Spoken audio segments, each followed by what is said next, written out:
Morning, good afternoon, good evening. This is Alan Burgos from the hashtag Walking Land channel. Welcome and welcome back to our channel.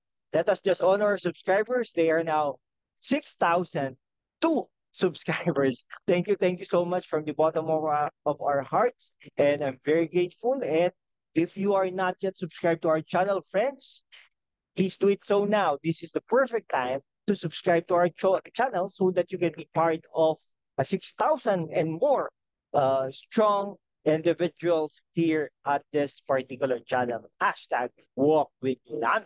Okay, so ano po natin? By the way, no, all of our subscribers are located around the world, and each continent that we have a subscriber or subscribers out there on that particular area. Thank you so much. God bless you all.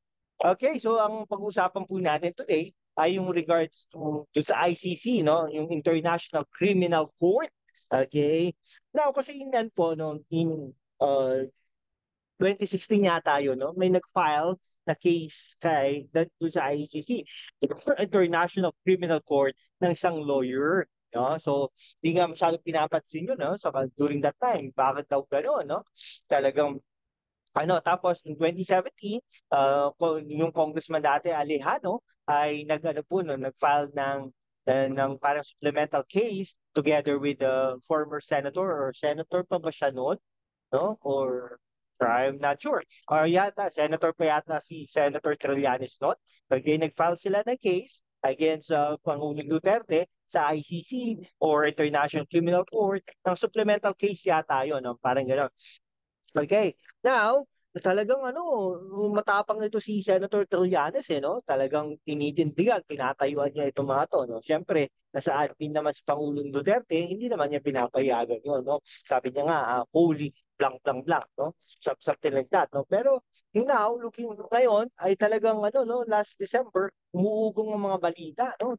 Chismis dito, chismis doon, umuugong ang mga balita, marami ng mga foreigners na pumapasok dito at saka sinasabi mga International Criminal Court investigators daw dito. Okay? So pero hindi naman ito formal na sinabi or inano ng admin, no? Pero sabi ng admin, BBM government, na kung pwede naman sila mag-cooperate. And then, pero sooner or later, tinatanggi naman ito ng BBM government na meron talagang pumapasok per se, no? So yun, kasi minsan parang nilulutang na kailangan daw na maging maging hindi daw payagan ng BBM government ito dahil impeachable case naman daw ito. Dahil hindi naman tayo miyembro, hindi po tayo naging miyembro ng ICC nung panahon ng mga Duterte. Parang kumalas po tayo diyan eh. Okay?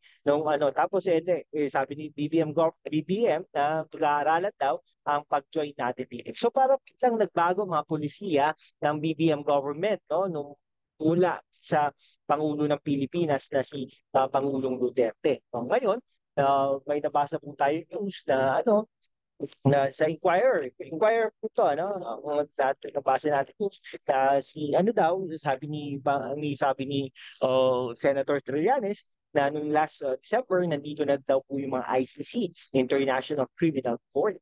Actually, may yung UN rapporteur UN, yung representative ng UN, ay parang next week yata or next month na bibisita dito.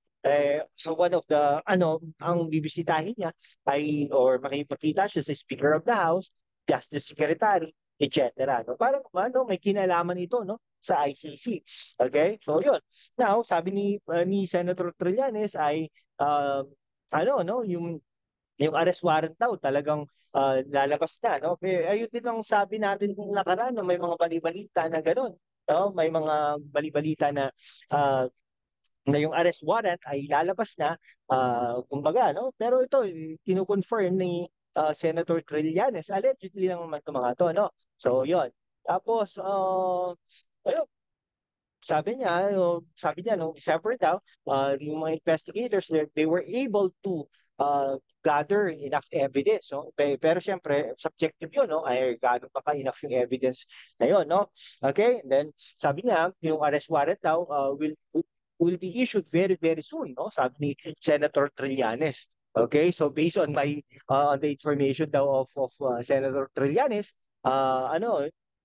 marami daw silang na-interview, no? Yung mga principal accused will be uh, masaservan daw ng arrest warrant. So ito po ang maganda dito, no? Hindi ba maganda, pero ito po ang kailangan nating abangan, no?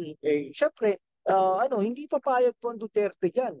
Actually, ang principal accused po dyan ay si Duterte at si Bato de la Rosa. Hindi po talaga papayag yan. Posible yan na papayag yan. No? Talagang all the legal remedies will be, they will be using all the legal remedies that they will have. No? Kung hindi nagfa-function ng justice system dito, edi sigurado, no? Actually, ang ICC, no? Ito yung mga parang mga war nation, no? Mga nagwa-war talaga, no? Internal at saka external, no? Something like that. So, sa Russia, parang gano'n, no? Sa Russia, mga African nations. Okay?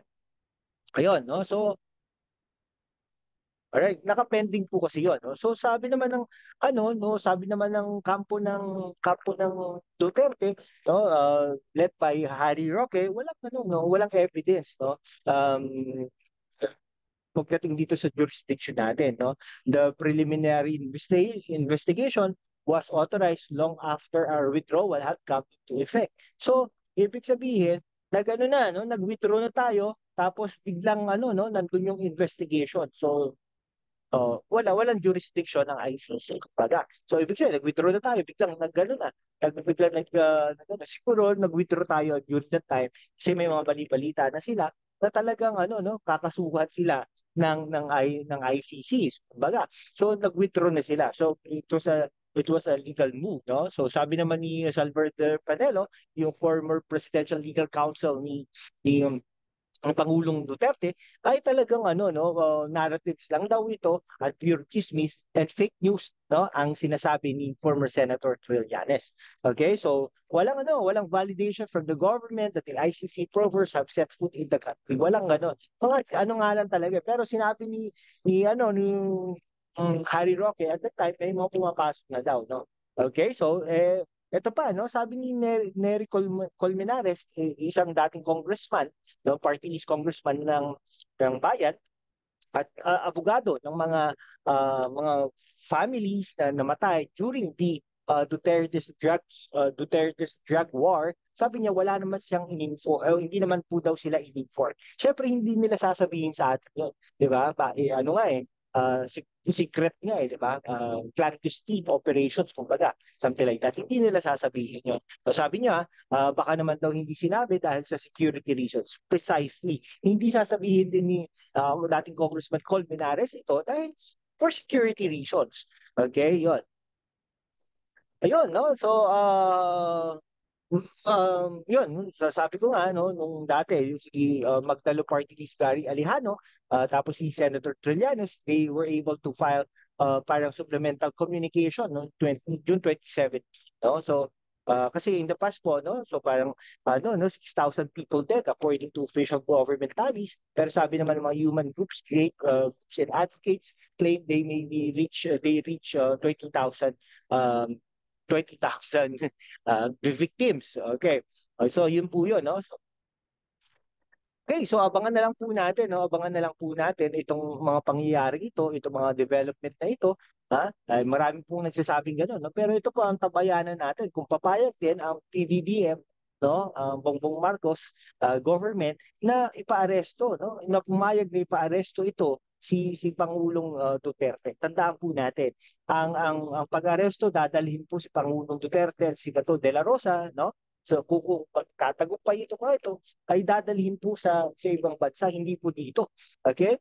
Hindi po dito. So ibang cases po ito, ibang-ibang cases po ito, case po ito na in the past, no, si Pangulong Erap Estrada at si Pangulong GMA na dito may kulong, may house arrest pa nga, may hospital arrest. Kumbaga, ito matanda na ito, no, si Pangulong Duterte. Anong effect nito sa government ni Pangulong Bongbong Marcos pag ipa-aresto nyo? No, kung papayag ang ipa-aresto ito, dadalhin ito sa ibang bansa.